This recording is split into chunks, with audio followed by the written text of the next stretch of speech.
პაციენტი შემოვიდა ცეცხლსრული ჭრილობით აღნიშნებოდა მუცლის ზარეში, რომელიც გავდა შემოვალს.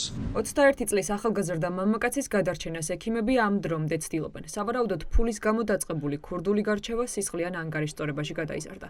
შემთხვევა მარნეულში ღამით მოხდა. ახალგაზრდა კაცს ცეცხლი ქუჩაში გაუხსნეს. მძიმე დაზიანებები მუცლის არეში აქვს მიყენებული.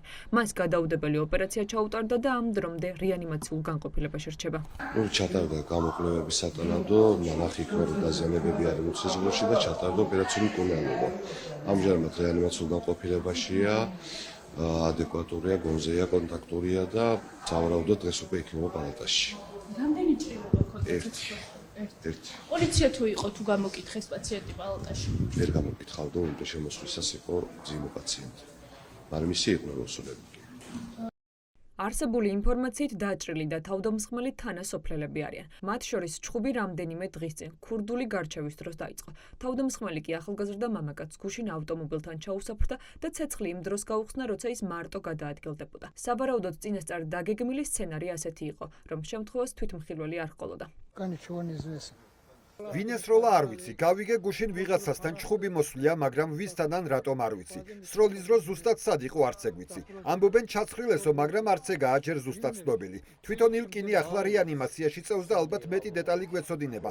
საავადმყოფოდან რომ გამოვა. მე როგორც ვიცი, გამოძიება დაწყებულია და ალბათ დაკითხვებსაც დაიწყებენ. შინაგან საქმეთა სამინისტროს ამ დრომდე არ ჰყავს დაკავებული პირი, ვინც მარნეულის ქუჩებში იარაღით გადაადგილდებოდა და ახალგაზრდა მამაკაცს ცეცხლი გაუხსნა. ახლა საინტერესოა შემთხვევის ადგილას არსებობს თუ არა ვიდეო კამერები და ჩანს თუ არა როგორ გადაადგილდება თავდამსხმელი, ან ჰყავს თუ არა თანამსწრაფელი. ინფორმაცია ხომ არ დაგიკავებიათ?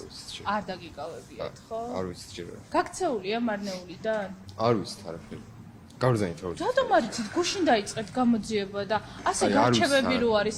რატო დაიწყო დაპირისპირება? შეიძლება ბოდოში. ეს არის თქვენი პასუხი, უხერხულია. ბოდოში.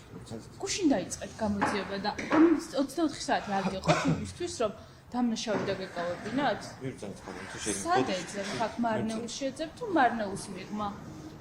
ერთი წუთი. შინაგან საქმეთა სამინისტროს ფაქტზე გამოძიება 117 მუხლის პირველი ნაწილით აქვს დაწყებული, რაც ჯანმრთელობის განზრახ მძიმე დაზიანებას გულისხმობს.